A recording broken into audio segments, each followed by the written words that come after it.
think Mike Augustinak has worked just about every show in the last 48 hours. Yes. So he's getting to sleep a little bit this morning. Right, and great to have you here. And I think a lot of people are kind of going, you've got to be kidding me. More snow. Yeah, I would have that same feeling as well. These numbers are already incredible. And the thing you have to keep in mind when you look at this is most of these numbers are 8-9 hours old. So we have added snow on top of that since these were reported. 16.5 inches in Victoria, 15.5 in northeast Minneapolis, and over 14 inches in Arden Hills and St. Louis Park. St. Paul at 13.2 and 12.2 so far out at the airport, which, by the way, that is our third largest April snowstorm on record. The record just about 1.5 inches ahead of that. We will break that record today. We've already broken the record for the snowiest month of April since the 1870s. The record was 21.8. We're at 22.5 already. And again, that number will continue to grow. We do have a couple of records to watch today. Daily snowfall record is 2 inches. That was back in 1961. We'll break that. The coldest high temperature was 32. We did that back in 1951. I think we'll break that as well. You can see that snow continuing to swirl this morning. The heaviest stuff will be falling today in northeastern Minnesota, western Wisconsin, but I think another 2 to 5 inches is likely to fall here in the Twin Cities. We're at 23 right now. Winds, thankfully, a little bit lighter at 14 miles an hour, but we're going to see them gusting up to about 35 miles an hour throughout the day today. You can see that coldest high temperature. We're just getting to 29. We broke that record yesterday. We'll break that record again today. So not even just the snow to deal with, but that record cold as well. All right. Well, you'll have much more during this newscast. Still of course, a lot to get through, yep. All right. Well, we do have our photographer, Sean Skinner, driving the mobile weather lab this morning. He is going into northeast Minneapolis. He's crossing the Hennepin Avenue Bridge. It looks pretty good right now. Obviously, he's going slowly. And a shout out to Sean, one of our wonderful photojournalists. He spent 4 hours in a ditch last night coming back from his daughter's 11th birthday party.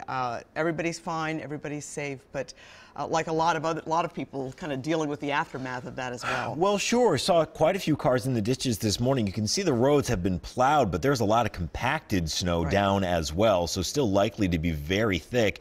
And you go back to how this started on Friday night as rain and freezing rain, so likely a layer of ice beneath that snow as well.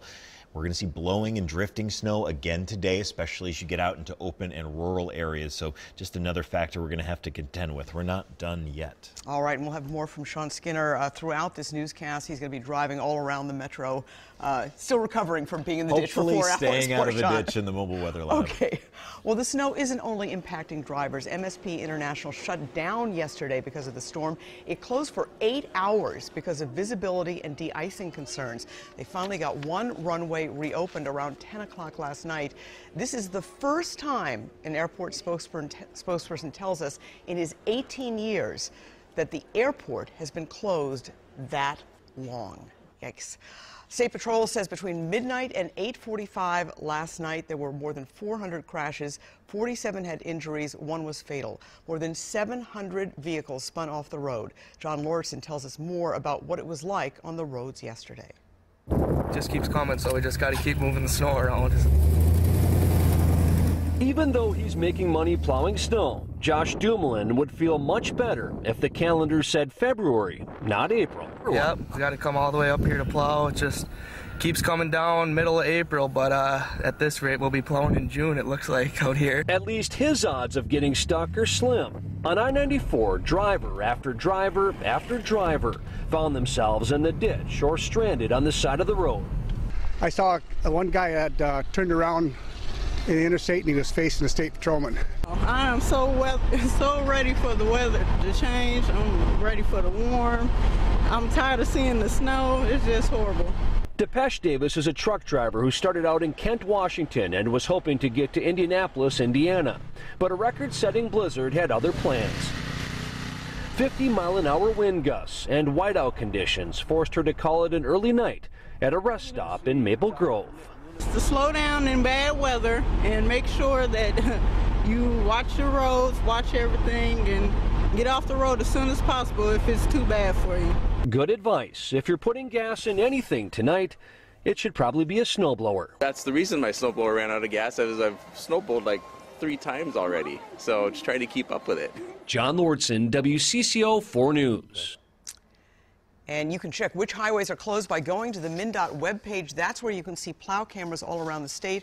And we've got a link at WCCO.com.